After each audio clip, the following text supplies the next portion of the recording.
button to press. Right, there we go. Brilliant. Live video starting. Sorry, it's post-Easter. I've just sat down on the computer after a few days not being around, and my tech is clearly not ready. So hello, Ruth. How are you? Hello. I'm really, really good. I'm really good. I'm excited to be here. And I know we've got quite a few questions as well, so that's quite cool. We have. So I'm just going to check that we are live so that we aren't talking to ourselves. Can anybody who is listening, who has logged in on Facebook or on LinkedIn, just give us a little thumbs up and let us know that you can see and hear us, and then we can get going. It obviously takes a couple of minutes for everybody to join the stream anyway. So if you are watching, just give us a little thumbs up and let us know that you can see and hear us. Okay, I can see that we are live on Facebook. Perfect. Brilliant. Okay, so welcome everybody. I hope you all had a brilliant Easter, and if you have been away, hope you enjoyed some sunshine. We went to France and it rained constantly. Were you away, Ruth? No, we weren't away this holidays, but it was quite sunny in the UK. I hate it when you go away and it's not sunny. Yeah. Unfortunately, we kept looking at the weather and seeing that it was sunny in the UK and raining where we were. Don't do that. Never mind. Anyway, so welcome everybody. I'm really excited to be joined by Ruth Kudzi, who is the CEO of Optimus Coach Academy and one of our partners here at Flexible Working People. We have new members joining all the time, and obviously priority of Flexible Working People and one of our missions is to help uncover and showcase amazing flexible opportunities and careers, and coaching is certainly one that provides a new opportunity to either have a side hustle, a new business, or help to build you in your current career. And so I know Ruth's really passionate about that. Ruth's a master certified coach, trainer, and actually one of the leading voices in the coaching industry, which is why we're really pleased to be partnering. And Optimus Coach Academy provides accredited high quality training for those who are looking to retrain, whether that's for personal growth, a career change, or to develop powerful leadership skills that could be used in your current role. So there's lots of ways that coaching can benefit you. And that's what we're going to be talking about today. So today's session is really about the benefits of coaching, the different ways that you can use it, both personally and professionally. And actually, it's one of the fastest growing industries right now. And I'd really like to understand from Ruth's perspective why that is, and kind of hear her story and why it's so in demand and why it's so useful. So we're going to explore the benefits of retraining, whether you're just coach curious or maybe actively considering the change, then this session is for you. So welcome, Ruth. And welcome anybody who's listening. Obviously, it's the first day back for some after the Easter weekend, so we may not have everybody live. So if you are watching on replay, please still feel free to post your comments in the comments box. We'll definitely get to them after. We have had some really lovely questions submitted in advance of this session, which we will also try and cover during the session. So I'm going to start, as I always start, just by giving Ruth the opportunity to introduce herself. And I think Ruth's journey is an interesting one because she, like many of you, was in a job and retrained into coaching, and it was the start of amazing things. So Ruth, do you just want to sort of say hi and tell us about your journey and what led you to becoming a coach? Of course. So I actually first heard about coaching in the late 90s when I was a student studying management and psychology. And I was hearing about this coaching approach to leadership. And I thought, God, that sounds really, really cool. And so I always had this kind of this thing in my head. And I worked in recruitment in my early 20s. And I was very, again, kind of thinking about coaching, realized and recognized that when I got the best out of my candidates, I wasn't saying to them, do this. I was saying, well, what do you think? What do you want? Asking those open questions.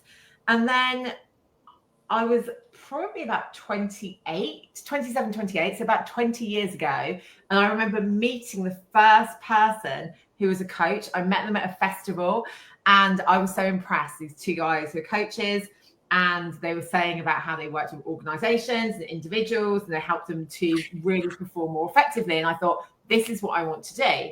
And at that time, I just changed career and I was pretty new to teaching. So I was pretty new to education. And So again, that was something in my mind. And through teaching, I went and did a master's in psychology and education. And then I was a leader, and I started getting trained in coaching skills as a leader, and they made a massive difference to what I was doing. So I was using them in my role, I was using them in my management. And then I kind of was at that stage where I knew that the route that I was going down, which was a route to become a head teacher, was not going to work for me. So this is about 15 years ago. So then I invested in my own training. And it took me actually about 5 years from doing training, and I was still using it in my role, I was still coaching, to setting up my own business. So it was the catalyst for me. So I'd always had it there. And so I'd done some training, I was doing some more training, I was coaching people for free, I was doing lots and lots and lots of pro bono work. And then when I had my first daughter, so when I was pregnant with her, which is 12 years ago, I started like doing more, and I started doing more pro bono. And then when she was born, I did bits and bobs. Like I had like a Twitter account, I did blogging, but I didn't really put myself out there because I still had a job, and I was like, my job's okay, this will happen one day. Then when I went back to my job, so about 10 years ago, sorry, I'm so bad with things, 10 years ago, just over 10 years ago, or just under 10 years ago, I realized that I couldn't work as a senior leader in education and still see my child. And so the pressing thing there was, how do I get flexibility, doing something that I love, something that I'm good at? And that's when I started my business. I got my first paying client about 9 years ago in April, and it grew from there. So it was definitely something that I'd been thinking about for a long time. I had the skills, I did the training, and I think this is an inspiration for anyone who's sitting here who might be there, who might have already done a lot and has yet to have that catalyst. It's not too late. So you might be here thinking, I want to retrain, or you might be here thinking, I've already done it, but I haven't used it yet. You've got that skill, and you can't ever let go of that skill.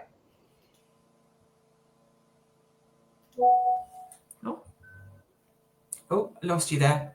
Okay, so that's really, you're still there. I think that's really interesting, because I didn't think of it that way. People have already done training and they don't necessarily use it, and they're not necessarily running a business with it. So there's that catalyst that pushed you into, when are you actually going to bite the bullet and go, actually, I love this, and this is what I want to do, and this is going to give me the flexibility that I need in my life. Now, you've done extremely well, and I know that one of the questions which you're going to come to is like, does everyone do as well? Also, I'm really interested in the fact that you started 9 years ago and the landscape's changed so much. So coaching then and coaching now are probably quite different, but also ways that you attract clients and business. I mean, you can tell me, with social media wasn't as where it is now when you started. It'd be good just to understand from your perspective that change. Yeah, I mean, social media was the thing is, I was a senior leader in education. You did not want to be found on social media. So I had no clue about social media. And, I remember setting up a Facebook group and people joining and me closing it because I was really scared. I remember I wasn't on Instagram, I wasn't on LinkedIn. So that was a massive learning curve. Now, I would say in 9 years ago, 8 years ago, 7 years ago, it was probably easier to set up a Facebook group, build a community, get people to know you, and get people to buy from you. That was probably easier. Facebook ads, and we've used ads a bit for my coaching practice over the year. I would say minimally, Facebook ads were cheaper then. Yeah, so there were these kind of benefits. However, I think when I look at coaching now, one of the things that has changed is that people understand more about what coaching is. And so commercially, there are more opportunities.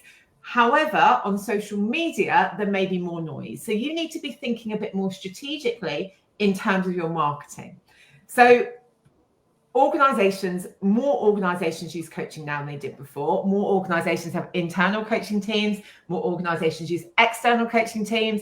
We've seen things like BetterUp and Ezra, when they have coaches in a pool. We've seen those sold into big organizations. So that creates an opportunity to coach for them. It also creates, I guess it creates an opportunity in terms of coaching being known as well. But equally, I think there is a big part that I always say to people.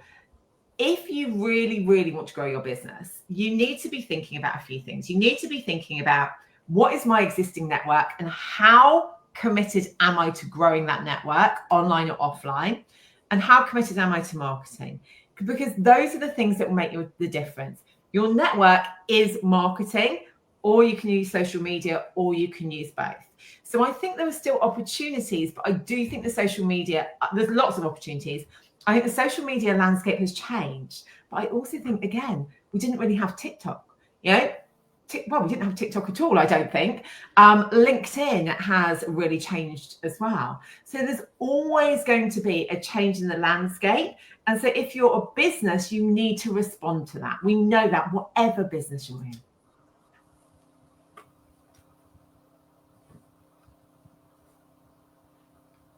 Okay. Sorry, there's a lag on here. Can you hear me still? I can still hear you. Yeah, I can still hear you. Don't worry. Okay, perfect. So I think that's really interesting. I think the landscape's definitely changed. And you've given us some insight, because that was my next question. I wanted to understand why coaching is actually one of the fastest growing industries. What's the driver to that? And why is there so much demand? You've just touched on that with companies now really embracing it. So can you just talk us a bit more about that? I think there's a whole raft of things. Okay, so 5 years ago, we know we're in the pandemic. That actually accelerated changes in the coaching industry too, because what happened is lots of people came onto the market and called themselves coaches. And coach is not a protected word. So people were consultants or mentors or advisors. Lots and lots of people were just wanting to do whatever they could, because it was such it was such a significant event. And so what happened then is it accelerated, particularly in the US, and the US is where coaching was founded. It accelerated the need for accreditation. So what we found after the pandemic is about 85%, according to a PwC study, about 85% of individuals and organizations now look for accreditation. So that was a big shift. So what happened is more people then became accredited. And so that, it's again, the market now, if you want to be a coach, especially with organizations, is having that accreditation. So that's another change as well. And the reason it's growing is because it works. So when we're looking at longitudinal studies or meta-analysis of coaching as an intervention, it is as effective or more effective than other interventions, including psychotherapy. And this is across a range of different contexts. But equally, we're finding that, the BPS, the British Psychological Society, looked at coaching as an intervention for well-being.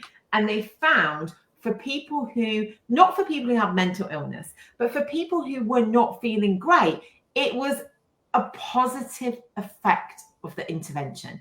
So when we're thinking about the landscape, we've had COVID, we've got really low levels of well-being and engagement at work. I think a study last year, was a study by AXA, and obviously Gallup do engagement. I think we're the second or the last in those figures. So we know in the UK that we have a problem with engagement, that we have a problem with well-being, and that impacts performance. So most people are going, well, okay, what can we do? Yeah. How can we retain some of our top performers?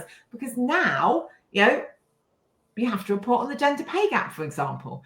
And if you're not able to retain your top women, then you're not going to attract. And it's that kind of cycle. So I think that the reason that coaching is expanding is because it works.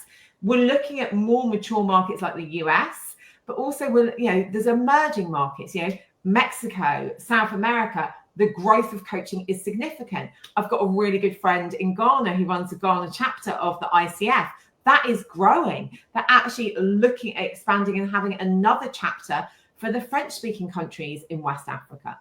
So what we're seeing is it is becoming more global. And I think that is as more people understand the benefits. So if I'm thinking about Ghana, a lot of the people who are kind of champions of coaching there are people who've experienced it, who maybe work for US or European companies, or have been working in US, European or Canadian companies overseas. So they're bringing it back. And so we're seeing that more and more as well. And I think alongside that, there is a shift that we're noticing. You know, when we think back to traditionally, and like our parents, they very much had a job for life, and they very much were in charge of their own, you know, they expected that job to support them in their training and development. Even when I started as a teacher, I remember thinking, oh, well, they're going to train and develop me. But very quickly, I recognized that that was my responsibility. And I think we're seeing that shift. And therefore, people are going, well, how do I get better? How do I understand myself better? And coaching is a great outlet. So we can see that as well. People are wanting different lives. You know, the landscape of the economy has completely changed, the digital economy. Now we're looking at AI, and people are wanting to navigate that. And I guess there's this, you know, we know, and we know a lot about therapy, and therapy is now kind of firmly embedded into organizations as a benefit, but also into our day-to-day life. But we didn't know so much about coaching. So a very long-winded approach there. The basic, it works. There's lots of benefits, and it's both for organizations and individuals, and organizations of all sizes. So there's loads to unpack there, but I agree. One of the points I wanted to touch on was that I work with a lot of individuals who are senior women in businesses, and interestingly, most of them have now been allocated a coach, an executive coach to work with. And that's been a massive change. So actually, one of my really good friends is a corporate lawyer, and you know, there's been discussions around promotions and so on, and her coach is holding her hand along the way. And the coach has been transformative in her career, because a lot of the big decisions, and you know, the coach is really questioning, what do you want? And having that is, you know, it's really been career changing for her, because a lot of the things that she wouldn't necessarily have felt she could go for, she's feeling empowered now through working with a coach. So when we talk about what are the benefits of coaching within an organization, or the different ways you can be a coach, you can see both sides there. So like, there's amazing opportunities for coaches to work within corporate, supporting senior people in business, or middle management, or people looking to grow within business, but also the opportunities for the individuals too. So that it's so powerful. So I think we can definitely see the benefits there. Let's touch now on actually becoming a coach, you know, and the training that's involved and so on, but the benefits of, you know, how do you actually set up and become a coach? Yeah, so I would recommend to anyone thinking about becoming a coach to do some coach training first, because it is a skill. And I was reading something this morning from Harvard Business Review, actually, and it was saying that anyone can build and develop coaching skills, or virtually anyone. And I think that's true. I think if you've got a growth mindset and a developmental mindset and you want to get better, anyone can build them. However, having solid training means that you're not going to be doing psychological harm. You're going to be working in an ethical way. It means you're going to have tools, techniques, approaches, which, as long as your training has got this, have got an evidence base, which means that they've either been used with, you know, for thousands of hours. You know, the ICF competencies are based on work with the MCCs who have got at least 2,500 coaching hours, but these are like really high level MCCs who've probably got like 20,000 plus coaching hours, and looking at the scientific research. So what you know is, when you've done this, you've got methodologies that work. And that's something that we really talk about at Optimus as well. So get some training. And I know one of the questions today is about the affordability of training. And I would say the reason that ICF training is, you know, it is a big investment. It's not as much of an investment, depending on what you do, as training to be a teacher, for example, you know, but which I got a student loan for when I trained to be a teacher. It wasn't a shortage subject. It is an investment. However, the reason it is an investment is because a good quality ICF coach training course will give you mentoring. Okay, it will You'll get lots of feedback. You'll get lots of in-person time, whether that is Zoom or in person. We're not very good at being in person in the UK, so it's usually Zoom. That means that you get a lot of dedicated resource from somebody experienced at doing what you're doing.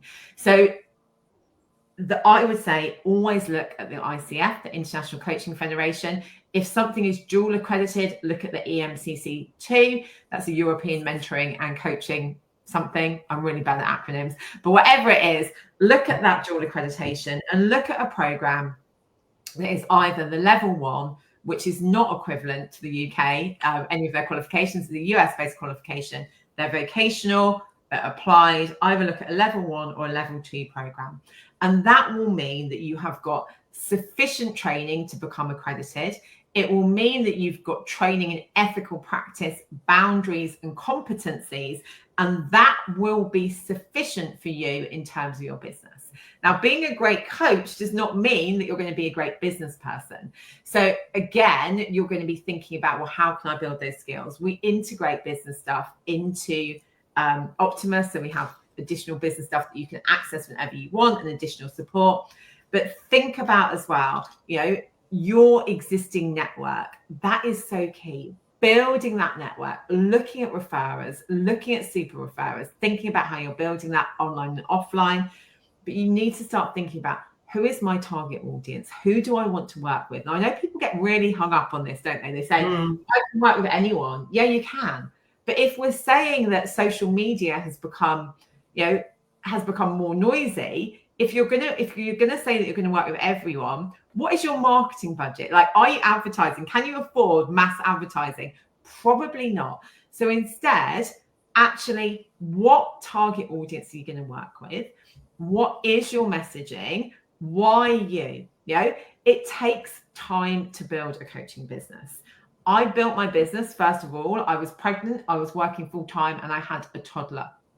And it's not easy. Like, building any business is not easy, but you need to have those foundational pieces: target audience, messaging, products that meet their needs. And you need to think about your pricing. You need to look at competitor pricing. You need to look at, the value that you create. You need to look at things like, which people don't even, price elasticity of demand. If you increase your price significantly, will people still, are people going to buy it? Is it that much of a necessity, or are they price sensitive? So you need to be thinking about the business side as well as being a great coach. There's two different parts there. So that's a really, a massive point. And I think that training as a coach is one side of the coin, but running a business and doing the marketing is another. And so knowing coaches and knowing that it can be hard to get cut through. That's actually, I'll cover this now because it's a question that somebody asked, but the market is quite crowded. There are a lot of coaches out there offering different things in different spaces, different audiences, different niches. How do you help people to get their messaging or to stand out in what's a crowded market? And is it like financially viable that you can make a living nowadays in a world that's kind of full of coaches? And how, what's your advice about that? How to stand out in a busy, crowded coaching market? I think it's completely viable. And, and I work with lots of people who are coaches. I think there's quite a few things that you need to consider. So any business, like, it's not going to be, for most people, you're not going to be making lots of money in the first year or the first couple of years. There are different things. So when I started out, I was relentless. I was relentless on social media. I sold every day, or virtually every day. I built connections. I went to events. This was, my get out of work card. So I wanted to do everything I could to make that possible. So the first thing I'm going to say to you guys is that you need to be relentless. You need to look at data. You need to think about, who is my target audience? How am I building relationships? What am I doing online and offline? What am I measuring? What's working and what isn't working? Do your market research. Like, lots of people don't even do that. Like, do your market research. Is there a market? What's the competition? How are you different? You know, what are your other skills that you can integrate? You know, maybe like I'm a teacher, so I'm a qualified teacher. I'm a business teacher by trade. I used to teach business and psychology. You know, so obviously I knew that I could teach, I could train. Those were skills that I had. I could speak. I used to speak in front of thousands of students every single week. I had those skills. Maybe you're coming from a different background and you can use those skills. So remember that you can integrate things, but you need to have that structure. You need to know who your target audience is. You need to understand what their problems are. You need to understand what they want. You need to understand their ability to pay, or if it's an organization, how pressing that need is. You need to then create products and packages that meet their needs, and it's clear, and you need to build relationships. I read the other day that still the best way to get corporate contracts, if you're not doing it through personal connection, is through cold email and phone still. But lots of people don't want to do that. That's interesting. Yeah, lots of people don't want to do that because obviously people don't pick up the phone anymore. Actually, Matt, who's listening, said, is there still a place for emails, newsletters over social media? Does everything have to be social media? Oh my gosh, 100%. Like, so what I would say is I do a lot less social media now than I used to. I've really reduced it down, but I can because I spent so long building it. So I have a following, but you don't want to be reliant on a platform. So yes, email, newsletters, WhatsApp marketing can work as well. You know, going to physical networking events, all of these things still work, but you have to pick your things. You have to measure, you have to follow up, you know, so it's about using the strategies together. But I would say 100%, like, you know, we sell more from emails than anywhere else. Actually, we use social media generally to push people to things like our workshop week, which is next week, or to emails or to calls. So you need to be thinking about, like, what are you doing? What's working? What isn't? How much time are you spending on each one? So lots of different things that you look at. But yeah, you can 100% make it work. I work with lots of people who are making a very good salary, more than their corporate salary, as coaches. But they didn't do this in year one. I think one person I've worked with ever has done it in year one. Most people, it takes time. Yeah. I mean, I think that's right for any business, Ruth, mine included. Like, it's taken me years to build up a following and doing all the work and the graft. And then, like, when's it all going to come together? And then when it all comes together, you're like, I get it. I get why you've got to be relentless in a way, because if you just want to show up and expect an overnight success story, it's just not going to happen. But I also think that partnering with a business or a coaching business like yours, with you as the mentor, is also going to set you up well, because coaches are popping up all over the place. But if you haven't got that sort of structure behind you, the training, the mentoring, and all of the other assets and things that you support people with to help them to build a business, then you're not really setting yourself up for success either. So when we talk about the investment is that if you put that investment in, then you get the right training, the right support, like all of the infrastructure around you is going to push you to be successful, rather than, just doing a quick course and going out on your own and hoping for the best. So that's why you make an investment like this, because you put, you're investing in yourself, you're investing in all of the things that you offer that surround somebody to push them. So having Ruth in your corner and having, ICF accredited training and mentorship and all of the tools are going to really help you. So just on that, what you've talked a little bit about mentorship, but what other resources, or what else do you do to help to support people once they've sort of done the training? So when people have done the training, it's usually about helping them to become accredited. So the training, we make it very practical, very skills-based. It's very much linked to competencies. But yeah, it's continuing the business support. Now, not everybody who trains wants to run a business, and you don't have to. But actually, as well, it's helping people to kind of come back in. Like, one of the things that we notice is sometimes, I'm thinking of someone in particular. She did the coach training. Very, very busy job, 2 young children, relocated. And so she had a couple of years where she didn't do stuff. So like making that okay, and then now she's doing great. She's cutting down her hours at work.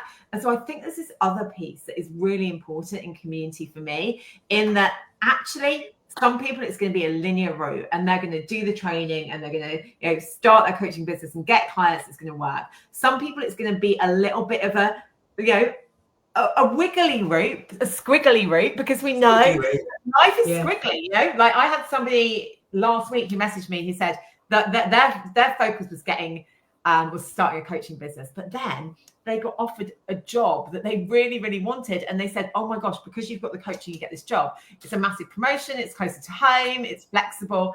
And so they're like, oh, well, I'm going to do this. And they were saying to me, oh, have I made the right decision? I said, this is what you really want. And just, it doesn't mean that you can't have a business in the future. So I think there's a big piece here of having that community around you that goes, use coaching whatever you do, but know that it doesn't necessarily need to follow the one pattern. And I say it's so true. It's not linear, and actually having a coaching qualification can open so many doors. And interestingly, we've had jobs recently working in companies, either for coaching companies or training or education. There's so many different careers where having a coaching qualification or having trained as a coach has actually been massively advantageous in them getting a job, which is what you've just touched on. And just on that, actually, what other personal benefits can you get from training as a coach? Oh my gosh. I mean, I honestly think, and I'm not just saying this because I run a coach training business, but if I went back into school at any point and I go back in as a senior leader, I would get every single teacher trained in coaching skills, because they mean that you're a better listener. They support you. They support you to make better decisions, solve problems more effectively, understand, like the way that we teach it anyway, understand your brain and your nervous system. So actually, you can perform more effectively, not doing all that, I'm just going to work hard the whole time, recognizing stress, all of those things that are going to be beneficial for our well-being. So I think that so many people say about doing our training, it's life-changing. I think it's life-changing because people learn so much about themselves. They understand what their values are. So that means making decisions is easier. They know that when they're super stressed, they're not going to be able to make decisions. They recognize that the reason they can't regulate their emotions is because of some kind of threat. And then they can work through it. So I really think, for me, it's helped me be a better parent. Obviously I'm not perfect, guys, and this is another thing. Actually, people are like, oh, you're a master certified coach, so you must always be. Of course not. I'm also a human. Of course I get triggered and activated and all of these things. Of course I get things wrong. I'm definitely not like the model human. However, I have learned things that have helped me build more effective relationships, that have helped me be a better parent, be a better friend, be a better daughter, be a better sister. All of those things that are important to me, I've learned through coaching ways that I can be better. And I think it's made me happier. It means my well-being is higher. And I see that in our clients as well. That actually that personal transformation, understanding yourself, feeling empowered is, you can't put, feeling more confident. I can't even remember when I first started coaching, I really struggled to find photos because I was never in photos because I didn't feel confident. Okay. Now there's photos of me plastered over social media. Do I think I look amazing? No. But do I care so much? No. I'm confident in who I am. And I think that is such a shift, because actually nobody else is really looking at your appearance that much. And if they are, there's nothing we can do about it. Whatever. Okay, so we're running out of time. In fact, we've run out of time. So it's fine. I'm sure we wasted 5 minutes at the beginning when I was waffling on trying to find the tech. But what would you say to somebody who's sitting on the fence, thinking about doing this, thinking about retraining or doing a qualification, who's interested in coaching but isn't sure if it's the right step? Will it work alongside what they're already doing? Can they train alongside a current job? What could they do as a next step to explore this as an opportunity? So I would say speak to somebody, speak to me, book a call with me. We've got a week next week called Workshop Week where you're going to get some tasters. Lots and lots of people work alongside full-time jobs and, you know, things like children and that kind of thing. It's really normal. You know, most of the people who work at Optimus are also doing that. So we get it. So speak to somebody, come to taster sessions, ask the questions, see if it will work for you. I always say it's like a personal decision. So if you can speak to somebody, I'll put our link where you can book a call directly with us. I'll put our link to Workshop Week 2 so you can get a bit of a flavour, but you can also have that conversation. Brilliant. And is there a typical coach, Ruth? What would you say what makes a great coach, just to finish on that, and what sort of industries or professions do you think you sort of talked about teaching, but are there any others, or can anyone become a coach? Anyone can become a coach who's interested in their development. So we have people from gardeners to bankers to nurses to doctors to accountants to management consultants to ad agents, people from ad agencies to there's such a range. People from hospitality backgrounds. I say the key thing is you need to be interested in people. You need to have a growth mindset. You need to be prepared to put your ego on the line and recognize that you don't always have the answers. And you need to be prepared to grow. And if you've got those ingredients, you can make a great coach. Amazing. All right. Well, that was amazing as usual. I always love talking to Ruth. I always get so excited by the end of it. And I'm sure if you've been listening, you are equally inspired and excited about the opportunity of exploring this. So Ruth's talked about taster sessions. So if you want to jump into one of those, they're happening next week. And as Ruth's also said, she's open for phone conversation, can put you in touch with other people who have been through the training, I'm sure, if that's something that you want to explore. So I hope you all found that really interesting. If you're watching on replay and you want to reach out to Ruth, there will be links dropped into the comments. And Ruth, thank you so much for taking the time this morning, or this afternoon now, to talk to our community about retraining as a coach. All right, well, everybody have a great day. Thanks so much, Ruth, for your time. All right, bye.